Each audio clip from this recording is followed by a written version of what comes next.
My name is Felicia Maxfield-Barra. I'm the Executive Director of Utah Council for Citizen Diplomacy, and I'm thrilled that you're here to join us for the first virtual Ambassador John Price and Marcia Price World Affairs Lecture Series event. I hope you're all doing well, you're healthy and safe. I don't want to take too much of your time, but I'm very excited to just update you on a few items that Utah Council for Citizen Diplomacy has been doing.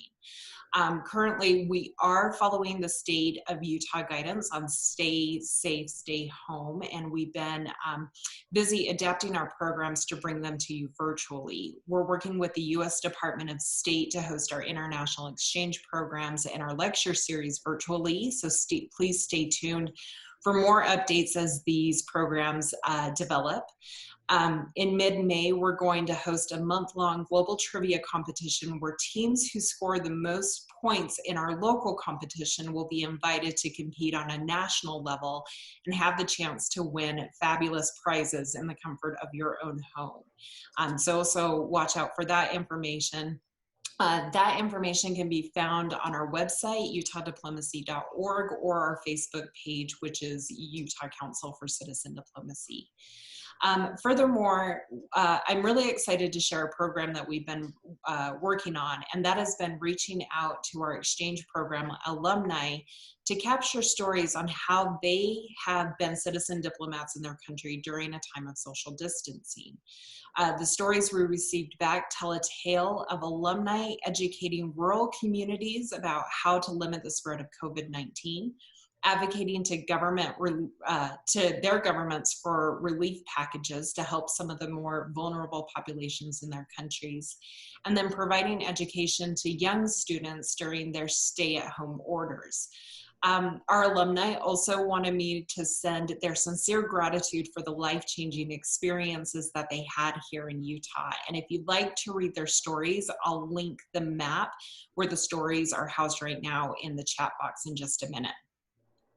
Finally, I want to take a minute to thank our generous sponsors, Ambassador John Price and Marcia Price, the Salt Lake City Arts, Culture, and Events Fund, Salt Lake County Zoo, Arts and Park ZAP program, and the World Affairs Councils of America, which allow us to continue connecting with you through events like this one today.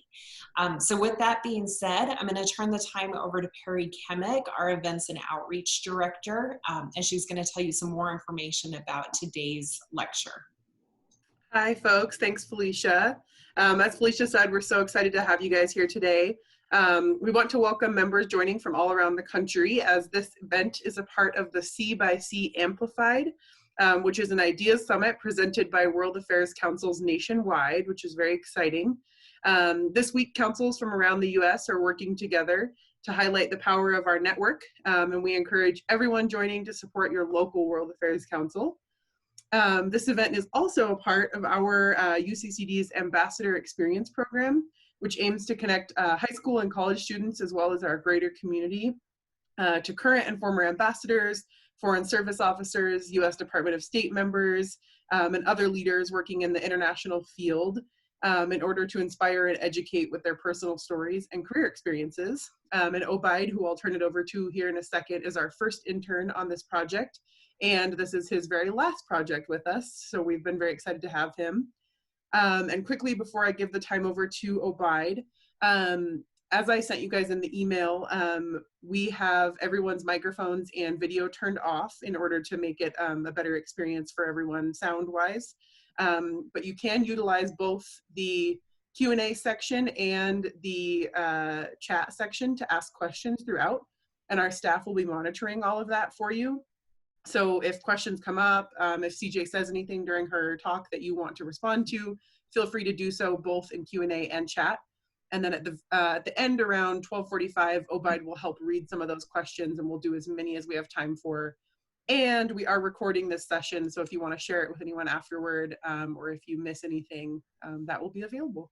So Obaid, go ahead. Hi, everyone. Thank you so much for your kind words, Perry.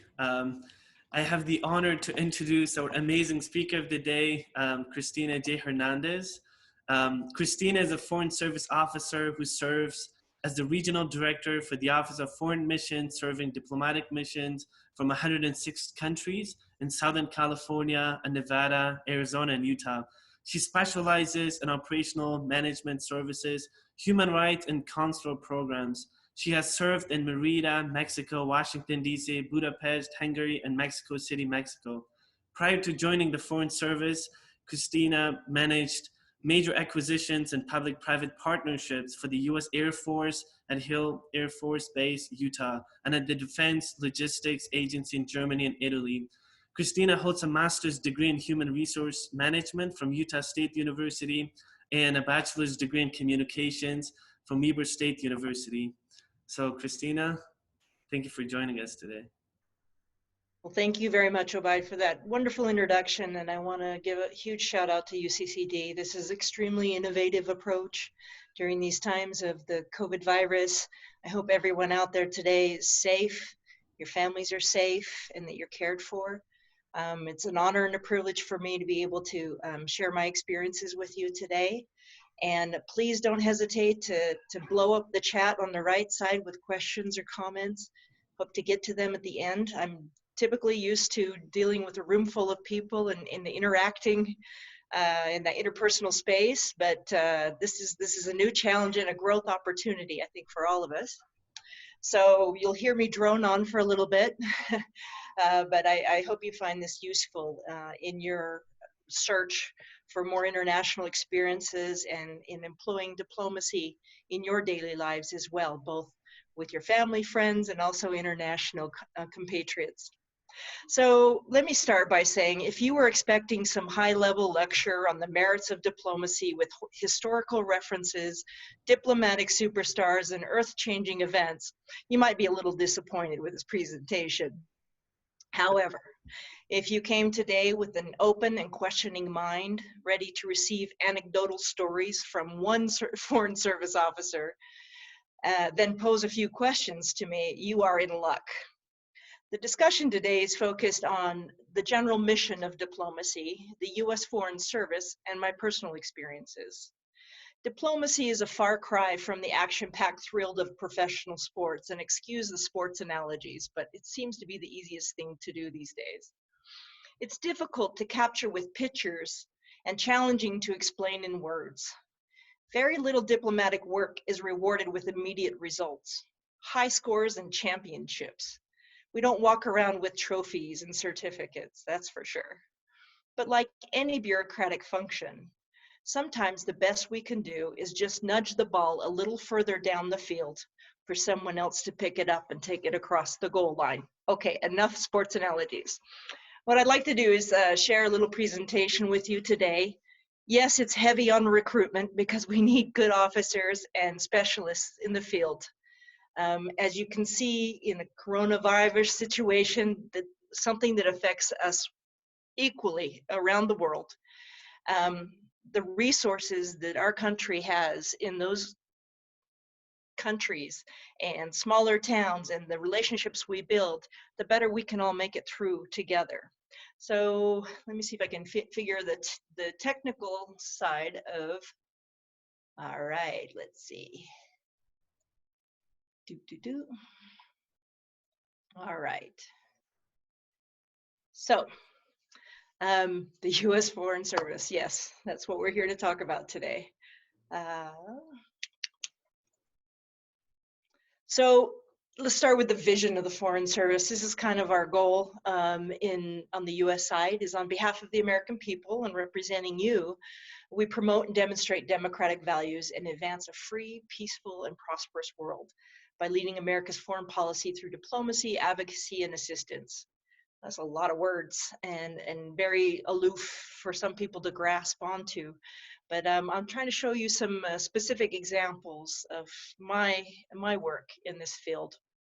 So the first thing you do when you tell somebody that you're a diplomat or you work for the state, they usually say, oh, which state do you work for? So this little chart here just makes me giggle. On the left, you'll see Facebook posts from my colleagues around the world, and then, you only post your best stuff on Facebook. So you usually see them in some exotic place or holding monkeys or tasting some strange looking food. So that's what your friends think you do. What my mom thinks I'm doing, and it's true. You know, that you're solving the world crisis, that you're at the UN negotiating the big deals to save the world. No, that usually doesn't happen on a daily basis. What other governments think, as you know, there's the common thought that we're all just watching each other in the intelligence community. Then there's the parties and the events, and people seem to think that's really what diplomatic life is about. Of course, those of us who've done any American citizen services, the middle bottom picture seems to be more of what we're doing, especially lately. My colleagues around the world who are posted abroad have repatriated nearly 80,000 US citizens in the last month and a half, which is no easy feat on chartered flights. So that's kind of where the rubber hits the road there. And then some days you do get a little exhausted just staring at computers. So what is a diplomat? This is where the audience would reply. So please throw in your chat items there.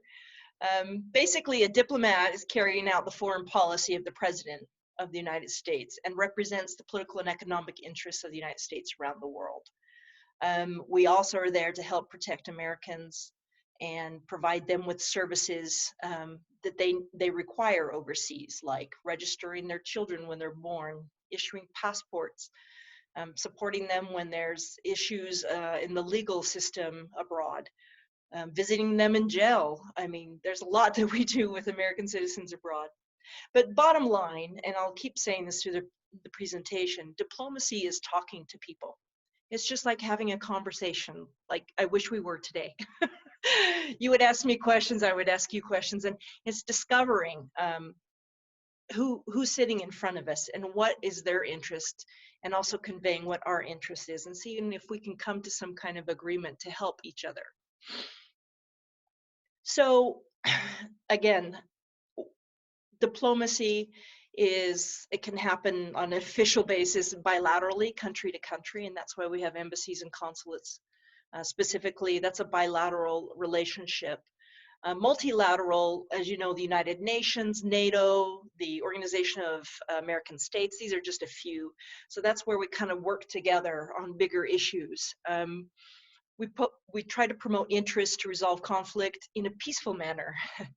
You know, you'll hear the generals in the DoD say, please send more diplomats so that I don't need to send my tanks. And that's really the truth. Sometimes you can talk through issues before you have to bring in artillery and the stronger force.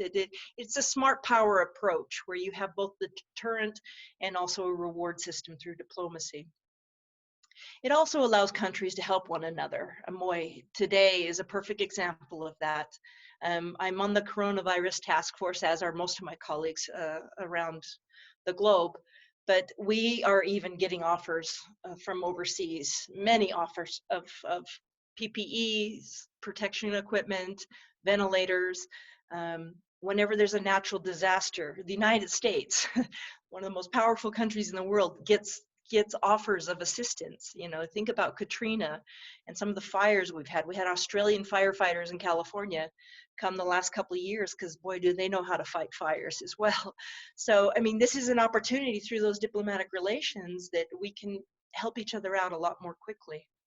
So my question to you is, you know, why do you think diplomacy is important? I kind of gave away some answers.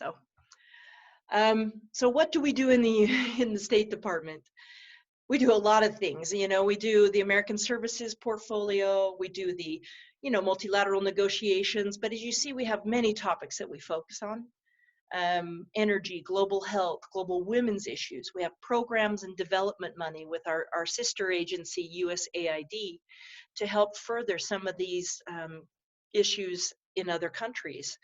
Human rights and democracy. I worked on the human rights portfolio and wrote the report 3 years in a row, and that was really enlightening. And that's basically looking at other countries and even ourselves. We even rate ourselves every few years. And it's just kind of to set a barometer of where we are, baseline, and how we can get better on certain things. Coronavirus even made the list this year, obviously. So where do we work? The US government has the largest presence of diplomats around the world. We have 276 posts. So that includes your embassy, and then many countries like Brazil, Mexico, Canada, China, Russia, India have several consulates, and some of them are as large as embassies. Because of the support that we're giving either Americans that are living there, or perhaps it's driven by visa demand, or our law enforcement cooperation that we may have with that country, or our AID programs, our development programs, also increases the size of our mission in the country. But this is the map that they show us on our first day of orientation of potential posts that we could be assigned to. So it's quite fascinating. Most Foreign Service officers will have one of these in their home, so that they can discuss options with their family when they're bidding for their next position. So what we do abroad, again, I've emphasized this a little bit. We support the millions of Americans and that are living, working, or vacationing in foreign countries. In my last post, I've served twice in Mexico, once in Mexico City and once in Merida. Merida is in the Yucatan Peninsula, very close to Cancun, if anybody's heard of that place, and Tulum and Playa del Carmen. And for some reason, Americans really love to go to those places. It's gorgeous, by the way. But because of that, this influx of visitors, you know, there's a lot of things that happen, not only, you know, when you're home, but when you're on vacation, it seems like things get a little out of hand. Things get stolen, lost, people die, cruise ships, I mean, you name it. And so it was one of the busiest posts I've ever served at, that with American citizens' concerns. And of course, a lot of Americans live down there as well because the weather's beautiful. So that's just one small example. We issue immigrant and non-immigrant visas for those who want to visit our country or study here, and those that are petitioning for green cards, either through family or other means. I've done many interviews. In Mexico City, I did roughly 40,000 non-immigrant visa interviews in my 18 months on the line, they call it. And then I got to do the non-immigrant visa work in Hungary. And that was very interesting because we dealt with adoptions, you know, fiance visas and the like. So that was interesting. We also report on political and economic conditions of the region. Sometimes you say, well, there's a lot of news out there that you could read, right, about this country or that country. But it's kind of the embassy or the consulate's inside perspective. And those are the reports that we give back to the government. And many agencies read those cables, as we call them. And it also gives kind of an inside spin of the people that we meet, kind of predicting where we think the country might be going, so we can either help or how to engage them more successfully in the future. We meet with locals to learn more about their country and people before we go out to post. If we need the language, you can come in with zero language capability and you'll go to school for a little while. But they also give you an area studies program, and it's pretty intense. And so that doesn't prepare you completely by the time you hit the ground, but it gives you some background insight. Most of our teachers are natives. And so they give their own personal experiences so that when you get there, you have a little bit more background knowledge and information. But that's really what we're trying to do. That's the essence of diplomacy, right? Is discussion and understanding. And then, of course, we're promoting our own interests and values. We'll discuss that in a little bit more. So some of the American Citizen Services, these are not super recent examples. I probably should come up with newer ones, but Americans in distress, you know, a lot of hurricanes in the places I've served. So when that happens, first thing we do is we're calling the authorities, you know, how many Americans are on that plane that crashed? Or, you know, when Cancun had a hurricane, it was calling the hotels and trying to find out how many Americans we had where and helping them get out. Earthquake in Mexico City, actually had Airlift. That's our ambassador in the middle, Ambassador Jacobson. With our Army folks, Air Force folks, and they did an airlift to help support and bring materials and support to Mexico City. Bus crashes, this happens all the time. Visa interviews, talked about that already. And then we do a lot of public outreach to American citizens, but also, like many times, we'll be speaking to students in that country, similar to what this experience is, and other groups. We could be called upon to talk about economics of the United States or certain regions of the United States. I've done presentations on the state of Utah many times, just to kind of spread the culture and the experience with the locals. We do election observation. This is one that was held in Mexico in Merida. We do a lot of student talks about what our mission is abroad. And then we get involved in community events as well. On the left, you see Pride Parade. So we routinely will march either with a consul general or the ambassador of that country and celebrate LGBT rights. It's part of our human rights portfolio. It's something we report on as well in the human rights report. We do some beach cleanup on the right, and then the bottom we do some pouch deliveries. Usually we have access to the tarmac to receive our diplomatic pouches directly. That was me on my last day in Merida, so part of the job. And then of course we promote America in a big way. We usually throw quite a large, or as much money as we can get to do the Independence Day every year. It's our national day. And we try to, we had burgers at this one and red, white, and blue drinks to top it off. And sometimes we'll have local entertainment, or we'll happen to have like an American bluegrass band around or something like that to spice it up, of the Americana of it. We hold election nights. We teach people, especially students, about how the American elections work. This was in 2016 at my boss's house, the Consul General in Merida, and we had over 250 students, mostly college students, come, and then we have mock elections, and they can put their ballot in the box, and we watch the results come in, etc. And we also integrate a little bit. These are just, again, these are some of this is CJ's view of the Foreign Service. So on the left, we do visit police stations to make contacts. And so I got put up against the wall there in Merida. But that's to strengthen our law enforcement relationship with them, not only to see Americans when they are detained, but also to help us protect ourselves abroad. When we're in a foreign country, it's up to that country to protect us diplomats in our facilities. We may have a few Marines at the front door, but that doesn't protect our housing and other aspects. So it's really important that we have a strong law enforcement relationship. On the right side, this was just one of those, this is a real Foreign Service day, but the Hungarian fire department offered to blow up our ambassador's old vehicle that was armored. And we had to do that so that it couldn't be used by the bad guys or something. So we got to watch them from there. That's what that's about. On the left side, this was very exciting moment. This is a trafficking in person hero, or a tip hero. That was the year I was drafting the tip report in Hungary, and my nominee was one of the 10 selected that year to come to Washington, and there's Secretary Clinton presenting her the award.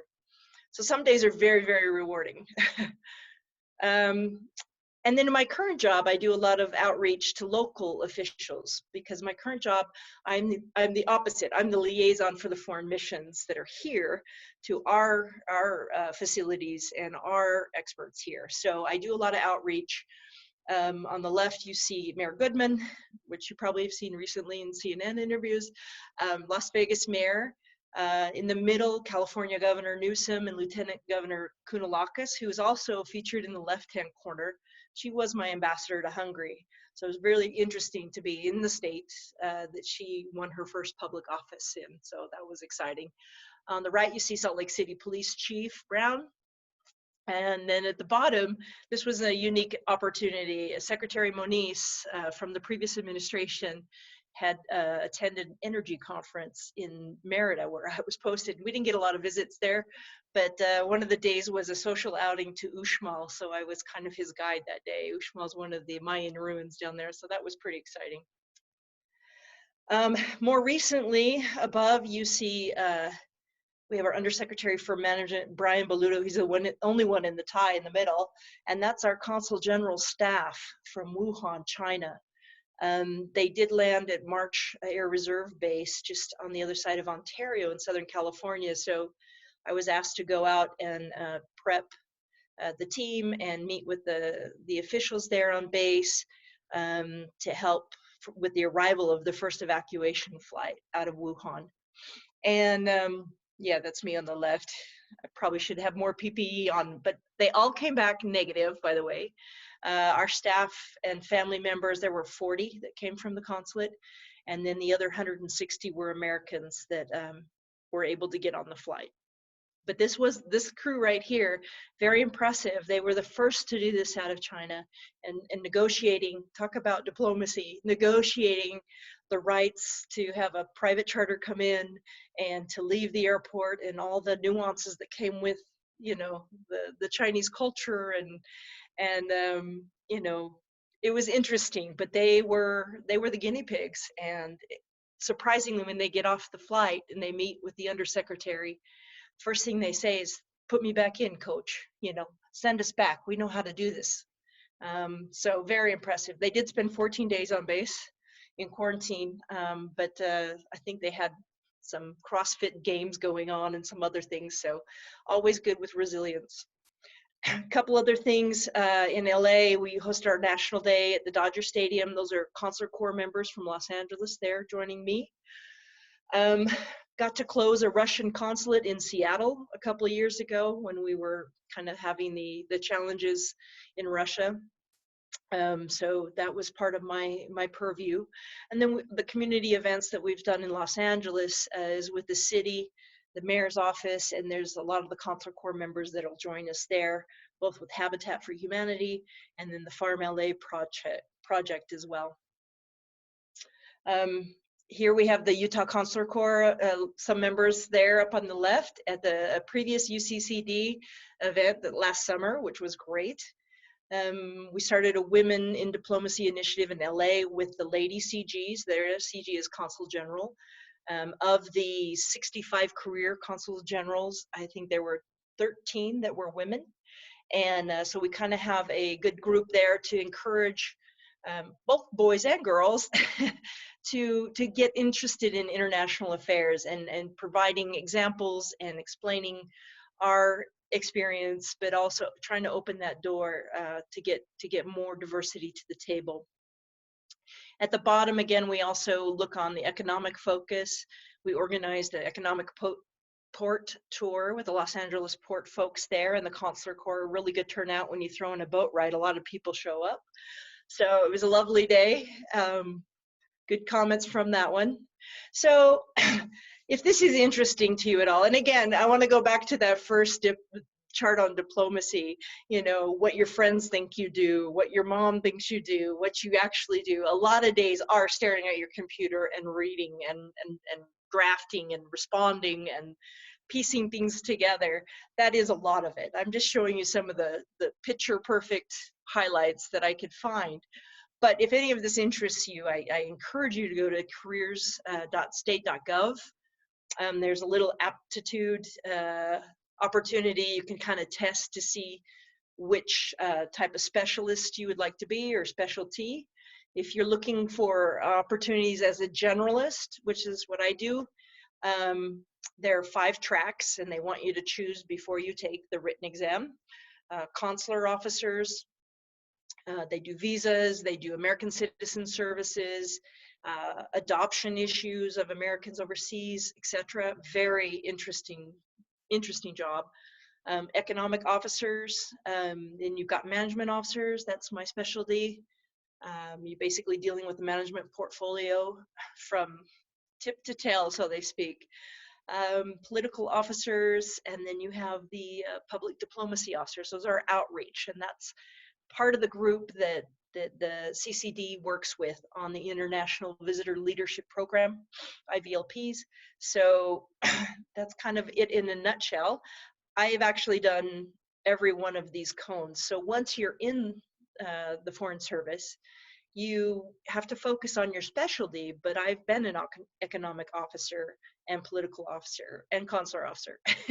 And right now, a lot of what I do is public diplomacy, including this webinar. There's a quick selection process for generalists. Again, you have to choose your specialty. You register for the test. There is a diplomat in residence that's located in Denver. Please look him up. Rocky Mountain Diplomat in Residence. He's got a Facebook page. He can give you a lot more information, current information on the process. So register for the test, take the test as a written test. Once you pass that, then you have to submit a personal narrative on some of the areas that they're looking for, competencies.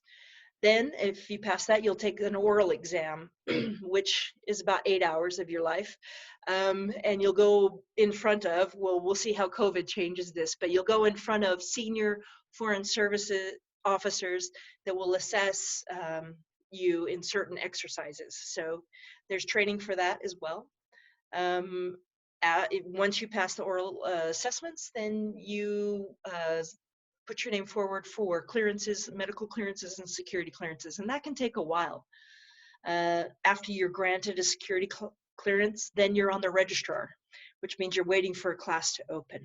And according to how you scored on your tests, there's a ranking order. So what I tell people is, if you want to join the Foreign Service, please treat it as a hobby. Keep doing your life.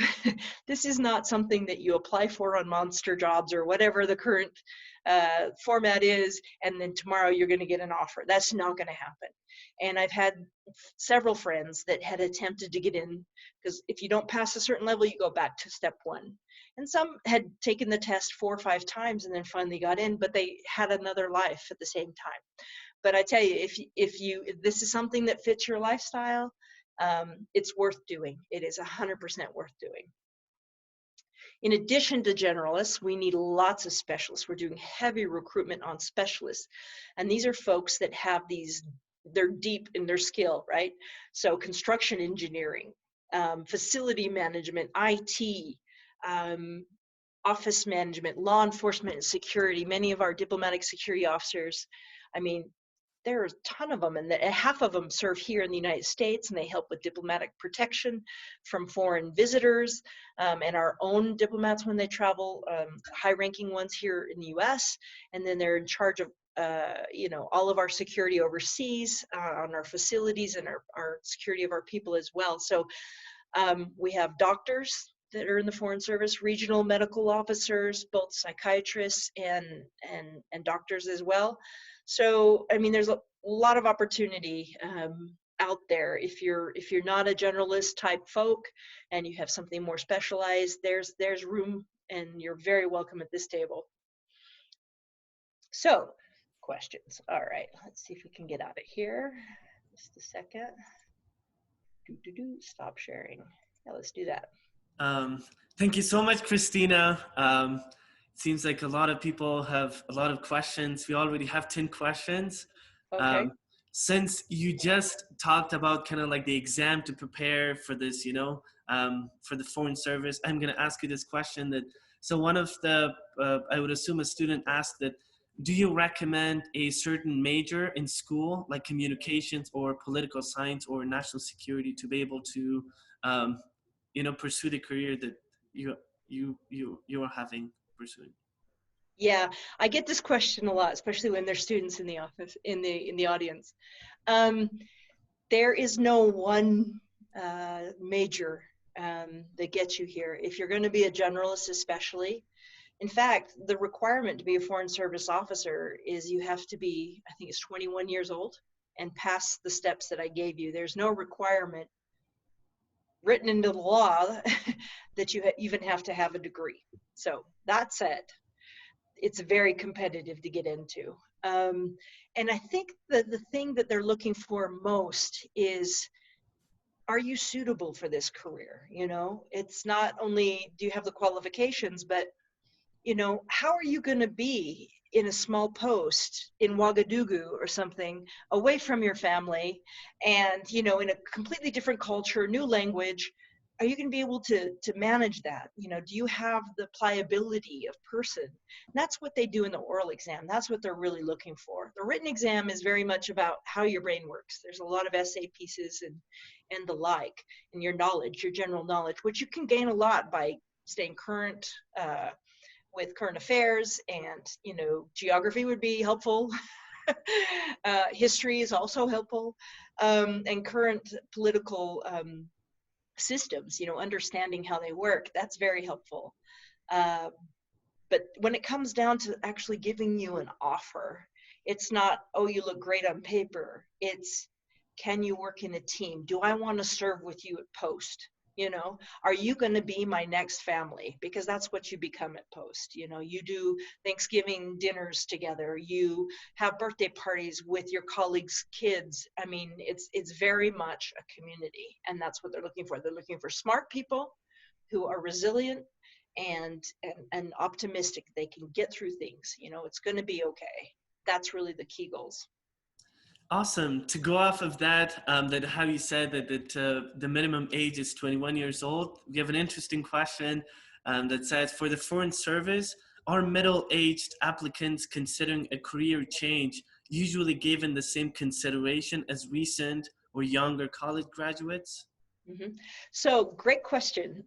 We do have a max out age, and that's 65. So the highest age you should have when you're given an offer, they want you at least 60, 61 would be the maximum, because they want you for 2 tours. That's what I've seen. In my orientation class, which was 15 years ago, the average age at that time was 35. That was the age I was. So I'm not sure what middle age is, since people are living to be 100 these days.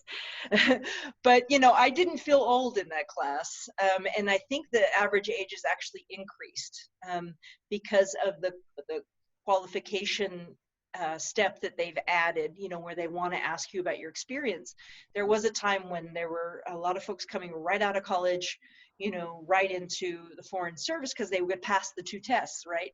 But now I think the board is looking at, you know, a little bit more experience, a little more, I don't want to say maturity, but, you know, a little proof of life, if you will.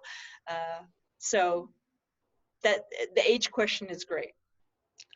Awesome. And since you early mentioned and talked about like family and Thanksgiving dinner and all that kind of fun stuff, we do have a question actually that says, what is it like bringing family abroad or folks who want to bring kids or spouses with them? Mm-hmm. So it's definitely a family decision. I was married and had 2 children. My son was 10 and my daughter was 13 when I joined the Foreign Service. And so not quite high school age, but there. And, you know, the kids didn't get a real big vote, but the spouse sure did. The advantages of having a family overseas are many. If everybody's willing, or especially your spouse or partner is willing, there are opportunities to work in the mission abroad. They have spousal employment programs.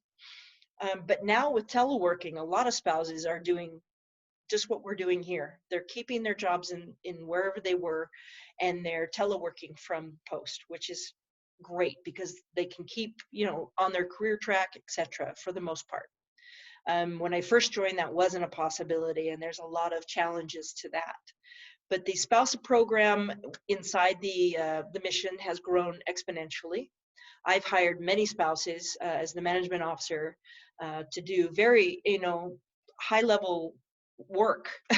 Some of them end up filling in for, you know, political officers and econ officers, especially if it's a hard-to-fill post. And they're there, and for us in the State Department, it's great. It's like having a twofer, right? You only pay for transportation once and 1 housing allowance. So let me go into some of the benefits. With family or single, you get a free house wherever you go, or apartment, depending on the city you're in. You can check out all of the information what Post provides before you bid on it. So you can look at the schools and research that. You can get comments from other people that have lived there. There's this whole side community of Foreign Service that talk about their experiences wherever they go and what's the best way to approach things. I mean, you're not in this alone at all. There's a community liaison officer at every post pretty much who helps you get tied to the community that you're in. They may even help you go on school tours with your kids, you know, kind of try to get you, if you're into jazzercise or whatever it is today, I guess CrossFit or whatever, they can give you a list. They'll give you a list of local doctors that you could check out, or dentists or maids or whatever. And that's another thing. Domestic help is a lot cheaper overseas in most posts. So if you have children, which I did, you could take advantage of that as well, especially if you're both working, of course.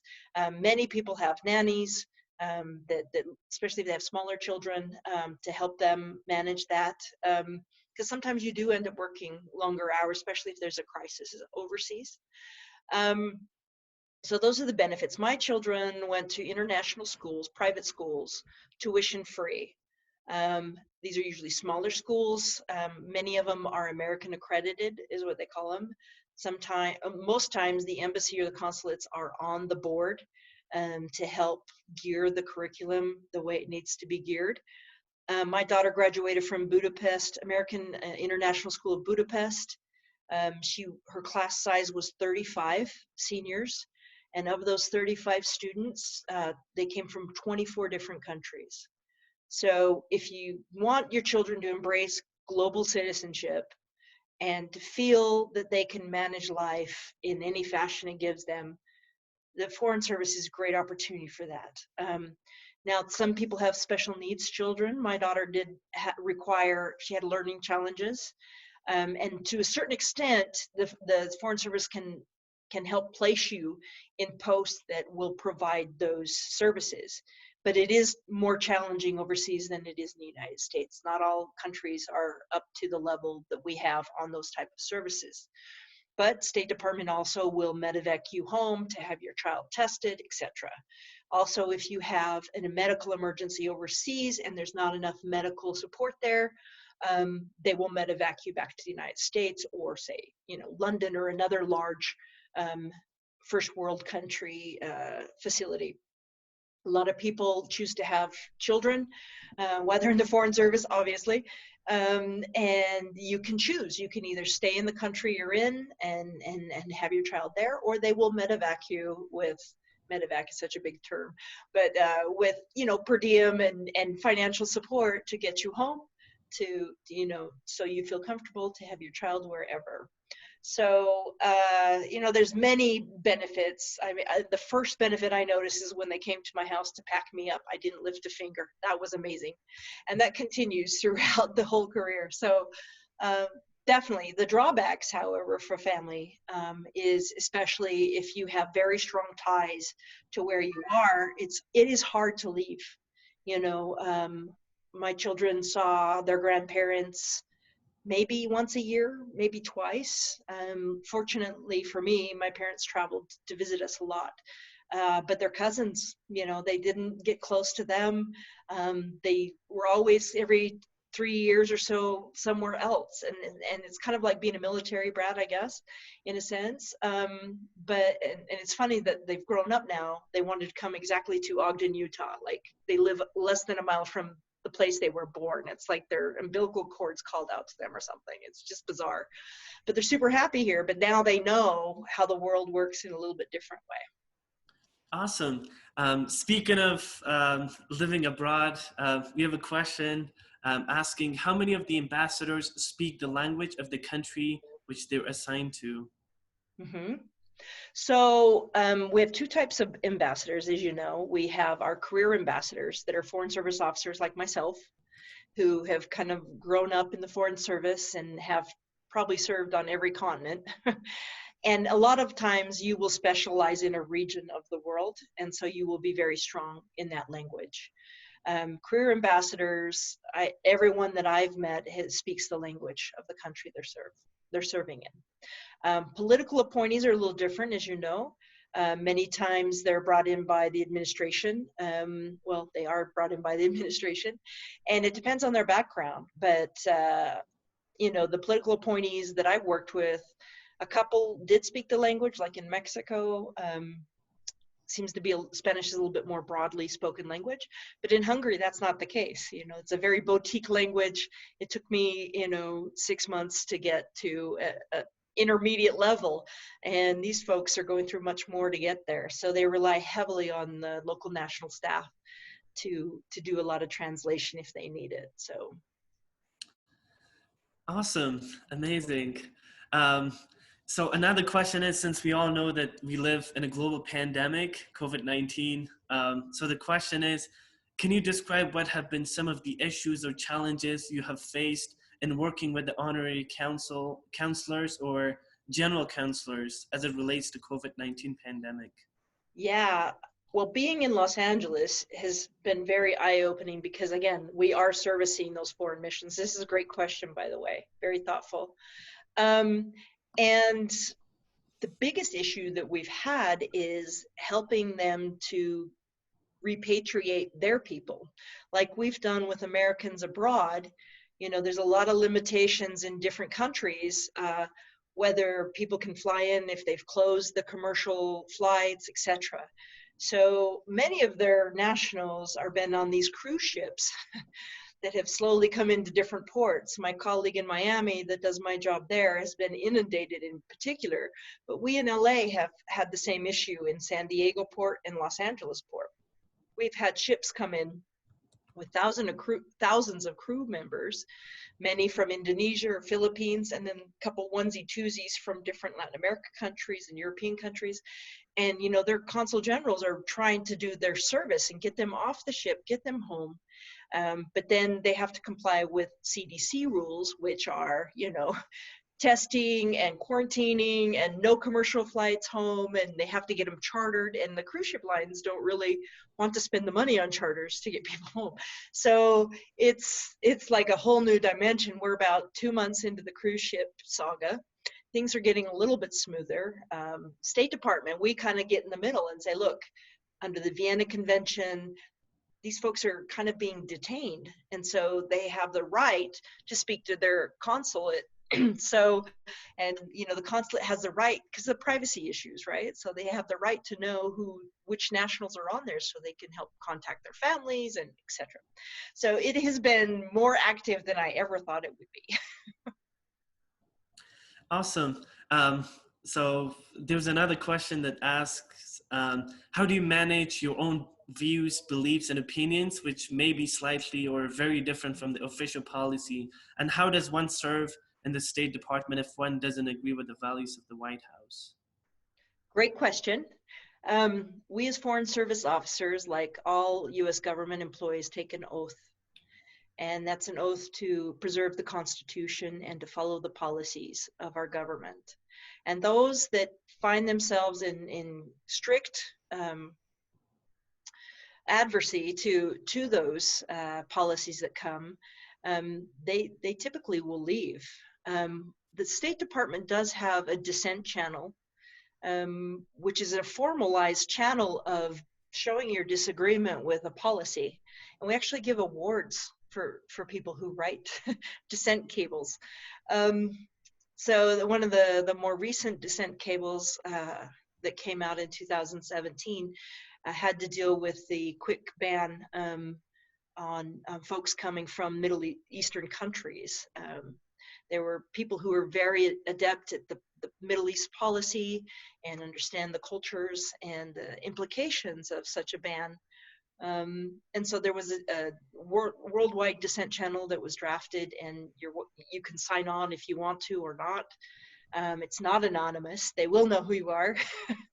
But it's an opportunity to raise issues from the field in particular to hierarchy, to say, look, this doesn't seem right, and here's another opportunity to do something different. So it is challenging. I tell you, the thing about, I'll just kind of reiterate, I know we have a couple more questions, but I do want to kind of tie my presentation off a little bit. You know, traveling and in the field of international relations can really sharpen your emotional intelligence. When you live in different cultures, you have the chance to see the other side and the other. There's no one right way to do things or say things. Using foreign language opens a whole new part of your brain and imagination. And sometimes you just can't communicate what you want in English because you know it sounds so much better in Hungarian or Spanish or German. It's just like a whole new growth opportunity. And the complexity of humans that you see around the world, as complex as we are as beings, you know, layers of programming, of culture, of religion, of environmental issues, it still boils down to some basic need. And those are, you know, to be loved and belongingness, sustenance, and safety. It's just how we do it differs. So my experience has been travel has allowed me to start over and explore a different part of myself, you know, challenging my limitations and flexibility and belief. A lot of people, when they go abroad, they're thinking, you know, why is things this way? Is that kind of incongruence that you get in your head? Why do the buses travel on this side? You know, why is this? Why is the grocery store that? I mean, the whole why thing is the first 6 months that you're a post. And then after a minute, you're like, why am I questioning this? These people live like this their whole life, you know? And then you start seeing yourself kind of changing and flexing around that. And that's really huge growth and really strengthening your emotional intelligence to see the other and outside of yourself. Great. So we do have a question in regards to visa waiver privileges and traveling restrictions. And someone asked that due to, you know, traveling restrictions and so many challenges these days, they were told to basically, I think, travel within the 90 days, but because of the travel restrictions, they might have to like stay in those countries longer before coming to the United States. And they're basically being told that they have to request a waiver extension that would cost them $460. So basically the question is that if they don't request the extension, are they going to be penalized, or the USCIC is going to make an exception because of the pandemic so that they don't have to pay that money? This is a very common question. And I'll just share with you what my USCIS colleagues have said, because that's part of Department of Homeland Security. That's not State Department, right? So different agency. But we get a lot of the questions, right? Because we issue the approval for travel.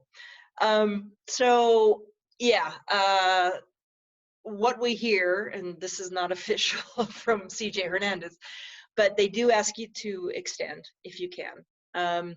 However, if you don't, because I know there is a charge or a fee, you may have to, next time you travel, come in and do an interview and explain the case.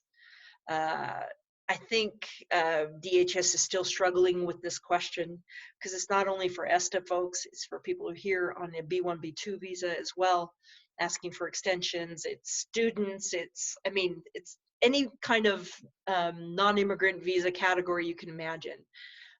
So yeah, that's a tough one. But that, you know, I would say hit the page on USCIS, see what their updates are. They seem to kind of keep moving the bar a little bit, you know, to the forgiveness side. But I know as a consular officer, the only thing I could tell you is if you came to my window and asked for a visa and you said, I'm sorry, I overstayed, it was COVID, I would say, oh, I get it. Not a problem. So, you know, and that's really the discernment of a consular officer.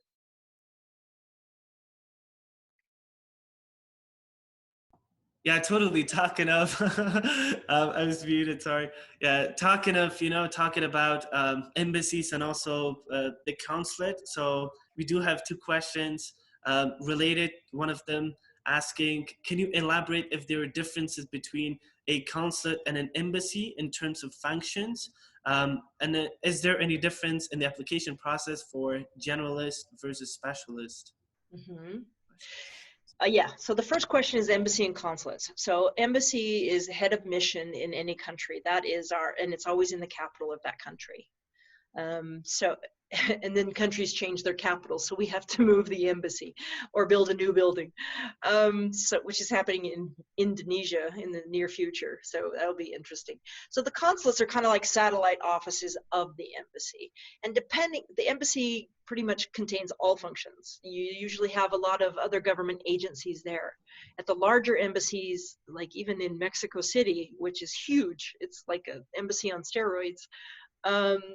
We had the Social Security agency there because there's so many Americans living in Mexico. They needed support and services from Social Security.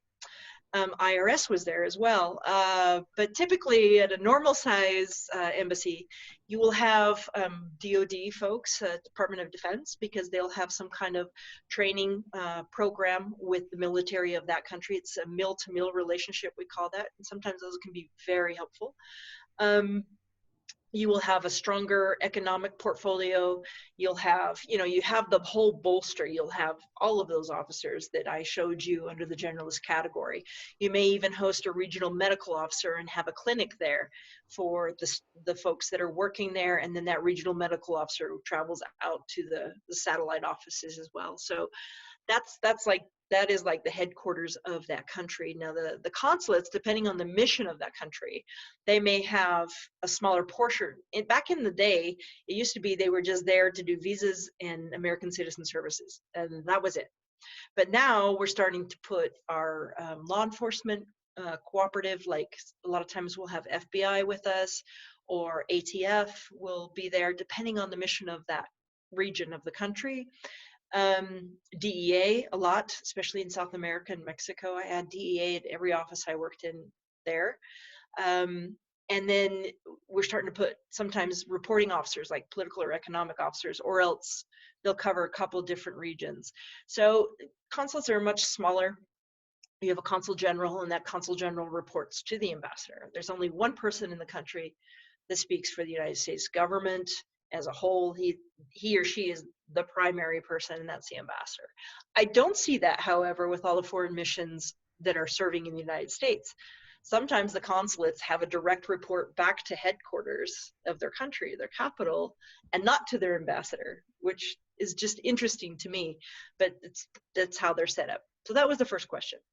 The second question had to do with specialists and what their track is. Again, I highly encourage you to go to the webpage that I gave, careersstate.gov, I believe, or reach out to the diplomat in residence. The specialist career is very much more on qualifications. And this came down to somebody's question earlier about education experience. Like if we're going to hire an IT specialist to learn our systems, which is crazy, we want to make sure you've got a good basis in IT systems, right? Same with a doctor or nurse. You're going to have an MD degree or an RN degree. You're going to have experience in that field, and it's more of an application process. There is an oral exam with those as well, and that's to test your demeanor and how you're going to do it post. Those folks are not typically interfacing with the culture or the public of that culture too often, other than liaisoning with their specialties in that country.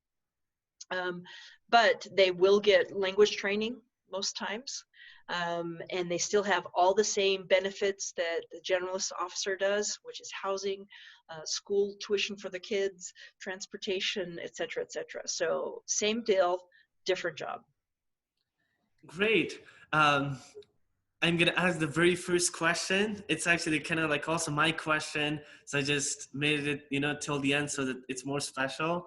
The question was like, how has the way that the United States does its diplomacy has been changed during the current administration? And how has basically diplomacy in general has been changed during this current administration versus what has been done before that or the way? Yeah. I think all of you could answer this question.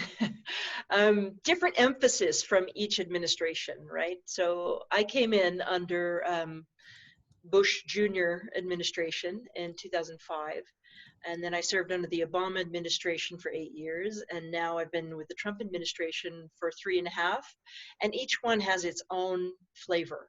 It depends on what they want to focus on.